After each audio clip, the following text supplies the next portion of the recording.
Hi there folks, and welcome to this week's Spot Solutions for the Daily Rigour, issue number 41.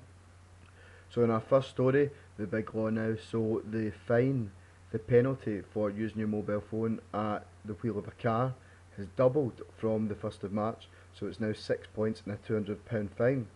And of course what that means is that new drivers who get 6 points or more within the first 2 years, they'll actually lose their licence, and not only that, but they'll have to retake both their tests, the practical test and the theory test, if they want to get their licence back again.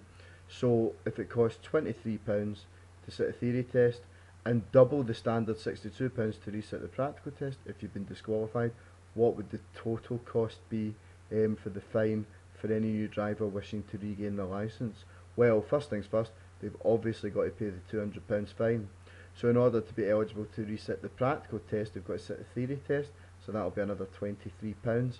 And to sit the practical test, they've got to pay double £62. So you can either put it in as a wee bod mass sum, or you can just double the 62 and essentially add on 124, yeah? And so if you add all them together, that's really then the total cost of this fine is £347. So we're talking about significant sums of money, but let's be honest, using your mobile phone whilst driving is a very silly thing to do.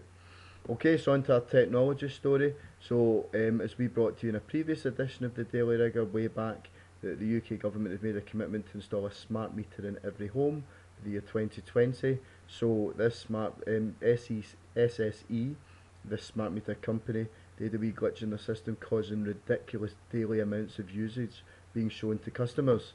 So they have apologised and said they're not going to charge them that, thankfully. So the average annual bill for a large house for gas and electricity is actually only £1,486. So what's the real average daily cost for a large house in the UK? So if this is the average for a year, then obviously the average for a day means that we need to take this amount and we need to divide it by 365.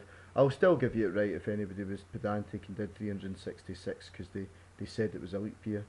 So if you did that, obviously you've got to round it to do two decimal places because it's money. It's £4.07 a day. And when you actually think about that, that's actually quite a lot, isn't it? So electricity and gas, it's one of these things we don't actually think about the cost involved, because it's one of these invisible things that we've got to pay for. That's quite a lot of money, so bear that in mind next time you want that nice full hot bath instead of a shower. Okay, so on to entertainment. So we always tell you stories these days about everything going up in price. Here's another example. So it was BT a few weeks ago. So now the government have announced that the TV licence is actually increasing from £145.50 a year to £147. So we have to express this increase as a percentage of the current licence fee and to round our answer to two decimal places. So first of all we need to work out the increase. So obviously to do that we just take the current licence fee away from next year's licence fee. So that's going to be an increase of £1.50. So how do we express this £1.50 as a percentage of the current licence fee? Well, that means we need to divide by the current licence fee, and that makes it a decimal, and then to make it a percentage we times by 100, and if we put that into a calculator properly and round to two decimal places, we'll get 1.03% as the answer. So not that much of a rise, but when you combine it with everything else, like as I said BT and Marmite as we found out a few weeks ago, this is all resulting in us all having to pay more, and our wages certainly aren't going up by that rate as well. Okay, so on to our last story, health and wellbeing. So it was Pancake Tuesday, wasn't it, on Tuesday there? So obviously the wee flipped learning joke. So Miss Wilson's making a pancake for each of the 30 pupils in her class. So we've to basically scale this recipe because this recipe is to make 12 pancakes. So there's loads of different ways you could do this, but they're all kind of equivalent calculations.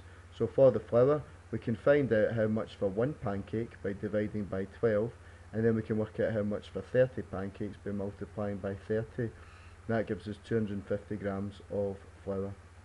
So for the eggs, it's the same again, isn't it, if you're using this method? So you find out how much for one pancake by dividing by 12. Obviously that's going to be a really impractical measurement, but that's okay because we're making 30, so we multiply by 30. That means we're going to need 5 eggs.